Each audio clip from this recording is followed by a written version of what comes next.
Drug companies are afraid that their profit party is coming to an end. So what they're doing now is they're trying to put together a lot of money to try to stop it. And they are raising some serious money, aren't they? Tell us about this story. Well, this is, very expected, I guess you could say. But right now you have all these major drug companies, and they are in full-blown panic mode. They see a sea change happening in this country on the political level, and they're absolutely right about it, because when you look at the old guard, the people they're actually sending the money to, it is Nancy Pelosi, it is Mitch McConnell. They're playing both sides, as they always do, because they know that these ingrained establishment politicians are never going to take on the power of big pharma. But those people don't have much time left in D.C., and they know that you've got a lot of people today on both sides who aren't going to be bought off. They see the polls. They see people having to cross the border to get insulin, and they know that this is not good for them. Okay, we know the story about how Republicans got so much in bed with the pharmaceutical industry. We know that story's been out there a long time.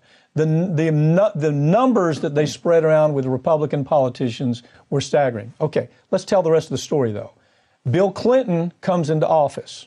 Bill Clinton says we have to reach across the aisle and we have to make nice with Wall Street. Otherwise, we're not going to be able to raise money. So making nice with Wall Street was making nice with the pharmaceutical industry. The best story that really shines a light here is Cory Booker. Okay, you remember last year, Cory Booker single-handedly defeated legislation that would have allowed us to import drugs from other countries at a tenth of the price that people are paying. Cory Booker, the guy running for president, who talks like he's a man of the people, he single-handedly gathered together 16 Democrats. We did this story, remember? Yep. The 16 Democrats, there's no surprise, they're all Wall Streeters. He gathered them together and he defeated that legislation. So where did Democrats fit in this time? Well, basically the same way. You've got a lot of people like Cory Booker out there. Cory Booker took a lot of heat for that, and so he's tried to play it with the, no, I absolutely want to lower prices. This just wasn't a good idea. No. He understands a lot of drugs in this country are manufactured in his state of New Jersey.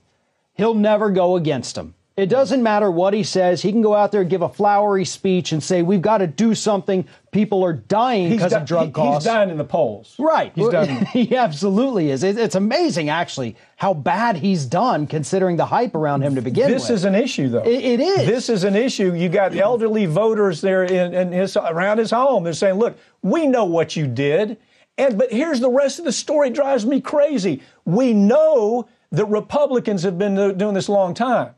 But at some point, don't the Democrats owe consumers to say, we're going to draw a line in the sand. No, you may not do this. Here's what's so crazy.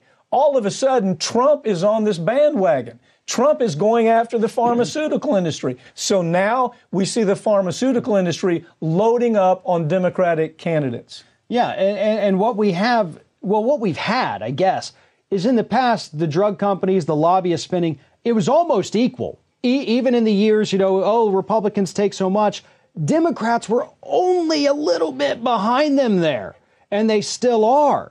And so when they look at somebody like a Bernie Sanders or an Elizabeth Warren, it scares the bejesus out of they them. know, like, no matter, even if I put millions into this person, I can't change their mind. But I could put millions into a Pelosi, and suddenly she's controlling the whole Congress, and nothing happens. How about Schumer? Exactly. I mean, my God, you would think that they've put a funnel, the pharmaceutical industry has put a funnel in Charlie Schumer's mouth and are just dumping in more money than they can spend.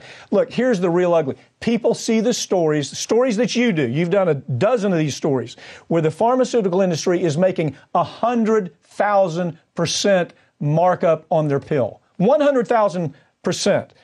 It goes on every day. Yeah. And we allow it. Congress could do something about it. They refuse to do anything about it because the money is so big, both on the Republican and Democrat. So all of these Democrats that are saying, we have the high ground, we're different, that is absolutely absurd. It's ridiculous. Right. Too many of them are paid off. And we did see, which we had discussed, the Trump administration was trying to get it to where they had to post their prices on the drug ads on TV, and then the courts came out and said, no, let's not do that. And that was an Obama-appointed judge who said that.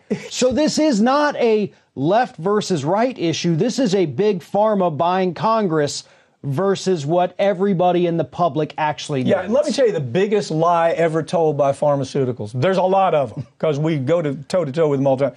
One of the big lies is, we need these markups because R&D. No. All the numbers are in.